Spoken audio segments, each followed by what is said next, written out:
ବସନ୍ତ ଉତ୍ସବର ସମୟ। ଗାଁ ଗାଁରେ ଲାଗିଥାଏ ମେଳା। ଗାଁକୁ ଲମ୍ବିଥିବା ସେଇ ପତଳା ସରୁ ଗଳି ରାସ୍ତାଟିରେ ଲୋକଙ୍କର ପ୍ରବଳ ଭିଡ଼। କିଛି ଲୋକ ପାଦରେ ଚାଲି ଚାଲି ଆସୁଥିଲା ବେଳେ ବେଶ କିଛି ଥିଲାବାଲା ଲୋକ ଆସୁଥିଲେ ଘୋଡ଼ା ଗାଡ଼ିରେ। ଆଉ କିଛି ପୁଣି ସେଇ ବାଉଁଶ ତିଆରି ଶଗଡ଼ ଗାଡ଼ି। ଲୋକଙ୍କର ଏହି ମେଳା ପାଇଁ ଆକର୍ଷଣର ଦୃଶ୍ୟ ବେଶ ହୃଦଗ୍ରାହୀ ଥିଲା। ତାଠାରୁ ଆହୁରି ଅଧିକ ଆକର୍ଷଣ ଥିଲା ସେଇ ପିଲାଟିର ଚଞ୍ଚଳତା। ନିଜ ମା ବାବାଙ୍କ ସାଥିରେ ମେଳା ଦେଖିଯିବାର ଚରମ ଖୁସି ବାରି ହୋଇ ପଡୁଥିଲା ତା ପାଦର ଛନ୍ଦରୁ ଆଉ ମୁହଁର ହସରୁ। ମା ଡାକ ପକାଇଲେ, ଏପଟେ ଆସ ବାବା, ଆସିଲୁ ଆସିଲୁ, ଶୀଘ୍ର ଆସ। ତା ନଜର କିନ୍ତୁ ଲାଖି ରହିଥିଲା ସେଇ ରାସ୍ତା କଡ଼ର ଖେଳନା ଦୋକାନର ଖେଳନା ଗୁଡ଼ିକ ଉପରେ। ସେ ଭାବିଲା ବାପାଙ୍କୁ କହିବ କି ଖେଳନାଟିଏ କିଣିଦେବା ପାଇଁ। ତା ବାପାଙ୍କର କଟମଟ ଚାହିଁଥିବା ନାଲି ଆଖିକୁ ଦେଖି ସେ ଅଟକି ଗଲା, କିଛି ବି କହିଲା ନାହିଁ।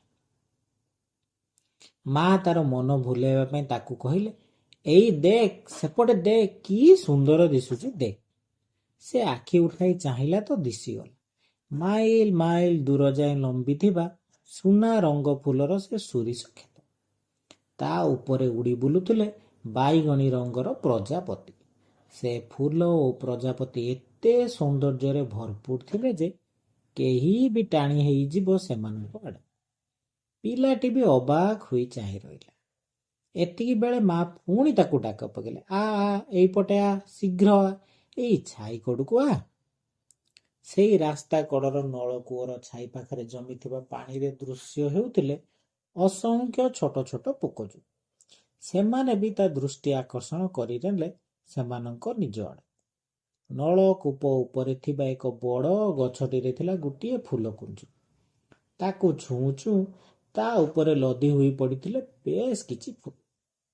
ସେଇ ଭିତରୁ ଡାକିଲା ବି କୁଇଲିଟେ ତା ସୁନ୍ଦର ସ୍ୱରରେ, କୁହୁ କୁହୁ କୁହୁ କୁହୁ।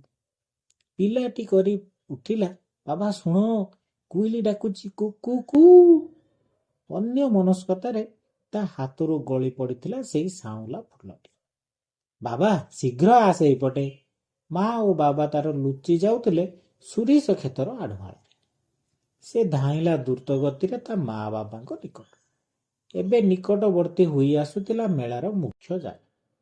ଦିଶୁଥିଲା ପ୍ରବଳ ଭିଡ଼, ଲୋକଙ୍କର ହଜିଯିବା ଭଳି ଗହଳି।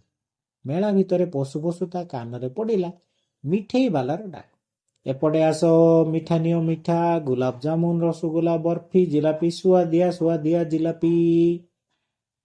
ବରଫି ତାର ଖୁବ ପ୍ରିୟ। ବରଫି ନା ଶୁଣି ତା ପାଟିରୁ ଲାଳ ଗଡ଼ି ଆସେ। ସେ କିନ୍ତୁ ଭଲରେ ଜାଣେ ଯେ ଏବେ ବରଫି କିଣିବାକୁ ଜିଦ୍ କଲେ ତା ବାପା ତା ଉପରେ ବହୁତ ରାଗି। ସେ ତେଣୁ ବଢ଼ିଗଲା ଆଗ। ଦୋକାନଟିଏ ଡାକୁଥିଲା, ନିଅ ନିଅ ଫୁଲର ହାର ନିଅ। ପିଲାଟି କହିଲା, ଆହା ଏତେ ସୁନ୍ଦର ଫୁଲର ହାର, ମତେ ଗୋଟେ ଦିଅନ୍ତନି। ତେବେ ମା ବାପା ତ କିଣିଦେବେନି ଫୁଲମାଳ। ତେଣୁ ସେ ଚୁପ୍ ରହି ପୁଣି ଦୌଡ଼ିଲା ମା ବାବାଙ୍କ ପଛରେ। ବେଲୁନ ବାଲାର ବଡ଼ ବାଡ଼ିରୁ ଉଡ଼ି ବୁଡ଼ୁଥିଲେ ହଳଦିଆ, ନାଲି, ନେଲି, ବାଇଗଣୀ ରଙ୍ଗର ଭଳି କି ଭଳି ଆକର୍ଷଣୀୟ ବେଲୁନ। ସେମାନଙ୍କୁ ଦେଖି ତା ପାଗ ଦୁଇଟି ଅଟକି ହୋଇ ଗଲା। ମନ ତାର କରୁଥିଲା, ଏ ସବୁତକ ବେଲୁନ ସେ ନେଇଯାଆନ୍ତା କି, ମା ବାବାଙ୍କୁ କହିବ କି କିଣିଦେବା ପାଇଁ। ସେ ଘଡ଼ିଟିଏ ଭାବିଲା। ତାପରେ ପୁଣି ମନକୁ ମନ ନିଜକୁ ନିଜେ କହିଲା, ମନା କରିବେ ବାପା, କହିବେ କେଡ଼ିଟେ ହେଲୁଣି, ବେଲୁନ ଗୋଟାଏ କ'ଣ କିଣୁଛୁ। ଅଳ୍ପ ଦୂରରେ ସେ ଦେଖିଲା ସାପୁଆ କିଳାଟି ଖୁବ୍ ତନ୍ମୟତାର ତାର ବିନ୍ ବଜାଉଥିଲା। ତାର ସ୍ୱରରେ ତାଳେ ତାଳେ ଫଣା ତୋଳି ନାଚି ହୋଇଥିଲା ସେଇ ନାଗ ସାପଟି। ତାର ମନେ ହେଲା ଠିଆ ହୋଇ ଘଡ଼ିଏ ସେଇଠି ଦେଖିବ ସେ ନାଚ।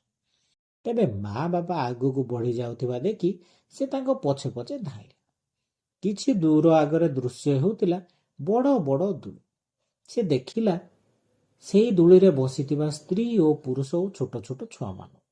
ସେମାନେ ହସୁଥିଲେ ବହୁତ ଖୁସି। ତାର ମଧ୍ୟ ବହୁତ ଇଚ୍ଛା ହେଲା ସେ ବି ମା ବାପାଙ୍କ ସାଥିରେ ଦୋଳିରେ ବସିବ ଓ ହସିବ, ଖୁସି ହେବ ସେମାନଙ୍କ ପରୀକ୍ଷା। ସେ ସେଇ ଦୋଳିକୁ ଚାହିଁ ଡାକିଲା, ମାମା ବାବା, ମାମା ବାବା। ଫେରିଲାଣି କୌଣସି ପ୍ରତ୍ୟୁତ୍ତର।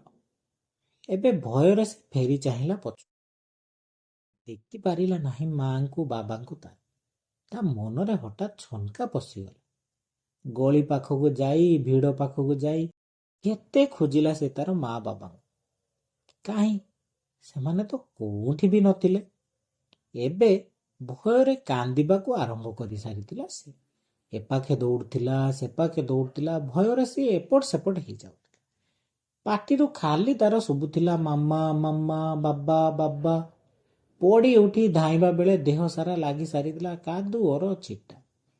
ମୁହଁରେ ଲୁହଟି ଭୟରେ ଦୁଃଖରେ ଉଦା ଜୁଡୁବୁଡୁ, ପୁରା କାକୁସ୍ତରୁ। ଦୂରରେ ଦିଶିଲା ମନ୍ଦିରଟି। ଲୋକଙ୍କର ପ୍ରବଳ ଭିଡ଼।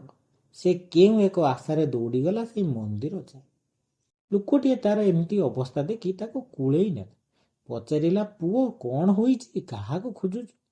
ପିଲାଟି ଆଉ କିଛି କହିପାରିଲା ନାହିଁ। ଖାଲି ଏତିକି କହୁଥାଏ, ମୋ ମା ବାବା, ମାମା ବାବା। ପୁଣି ଶୁଭିଲା ତାର କାନ୍ଦ। ଲୋକଟି ପିଲାର ଅବସ୍ଥା ଦେଖି ତାର ମନ ଭୁଲାଇବା ପାଇଁ ନେଇଗଲା ତାକୁ ସେଇ ବଡ଼ ଚକ୍ରି ଦୋଳି ପାଖକୁ। କହିଲା, ଦୋଳି ବସିବୁ ପୁଅ। ପିଲାଟି ସେମିତି କାନ୍ଦି କାନ୍ଦି ମୁହଁ ବୁଲାଇ ଆଣିଲା ପଛୁ। ତାପରେ ସେ ତାକୁ ଭୁଲାଇବା ପାଇଁ ନେଇଗଲେ ସେଇ ସାପୁଆ ଖେଳ ପାଖ। ସେପଟେ ତାର ଦୃଷ୍ଟି ଆକର୍ଷଣ କରିବାକୁ ଦେଖେଇଲା, ଏଇ ଦେଖ ସାପଟି କେମିତି ବେକ ହଲାଇ ନାଚୁଛି ଦେଖ। କିନ୍ତୁ ପିଲାଟି ଆଖି ନାକ କାନ ବନ୍ଦ କରିନେଲା ତାର। ତାକୁ ଆଉ ଟିକେ ଆଗକୁ ନେଇ ସେ ଯାଚିଲେ ଫୁଲମାଳ, ଯାହାକି ଏଇ ଘଡ଼ିଏ ପୂର୍ବରୁ ତାକୁ ଖୁବ୍ ଆକର୍ଷିତ କରିଥିଲା। ଏବେ କିନ୍ତୁ ପିଲାଟି ସେପଟକୁ ମୁହଁ ବୁଲାଇ ଚାହିଁଲାନି ମଧ୍ୟ। ଲୋକଟି ଅନ୍ୟ ଉପାୟ ନ ପାଇ ତାକୁ ନେଇଗଲା ସେ ବେଲୁନ ବାଲା ପାଖକୁ। କହିଲା, ଦେଖିଲୁ ଏଇ ଇନ୍ଦ୍ରଧନୁ ପରି ରଙ୍ଗୀନ ବେଲୁନଟିକି କିଣିବା ନା, କେତେ ସୁନ୍ଦର ଲାଗୁଛି। ଏ ପ୍ରଶ୍ନ ଉତ୍ତରରେ ପିଲାଟି କାନ୍ଦି ଉଠିଲା। ଆହୁରି ଅଧିକ ଜୋରରେ କହିଲା, ନା ନା, ମୋର କିଛି ବି ଲୋଡ଼ା ନାହିଁ। କିଛି ଭଲ ଲାଗୁନି ମୋତେ। ମୋତେ କେବଳ ମୋର ମା ବାପା ଲୋଡ଼ା। ମୋତେ ମୋ ମା ବାବାଙ୍କୁ ଆଣିଦିଅ, ମୋ ମାମା ବାବା। ଲୋକଟି କିଛି ଭାବିପାରିଲା ନାହିଁ କ'ଣ କରିବା ଉଚିତ। କେମିତି ତୁନି ହେବ ପିଲାଟି। ତାକୁ ମିଠେଇ ଦୋକାନ ପାଖକୁ ନେଇ ପଚାରିଲା, ଆମ ପୁଅ ମିଠା ଖାଇବ ନା କ'ଣ ଖାଇବ, ଗୁଲାବ ଜାମୁନ ନା ବର୍ଫି? ପିଲାଟି ବୁଲେଇ ଆଣିଲା ତାର ମୁହଁ ସେଇ ମିଠା ଦୋକାନ ଆଡ଼କୁ। ତାକୁ ଖାଇବାକୁ ମିଳୁଥିବା ବର୍ଫିଟି ପାଖରୁ ମଧ୍ୟ ସେ କାନ୍ଦି କାନ୍ଦି ବାରମ୍ବାର ଡାକ ଛାଡ଼ୁଥିଲା, ମୋ ମାମା, ମୋ ବାବା, ମୋ ମାଆଙ୍କୁ ଆଣିଦିଅ, ଆଣିଦିଅ ମୋ ବାବାଙ୍କୁ, ବାବା ମାମା।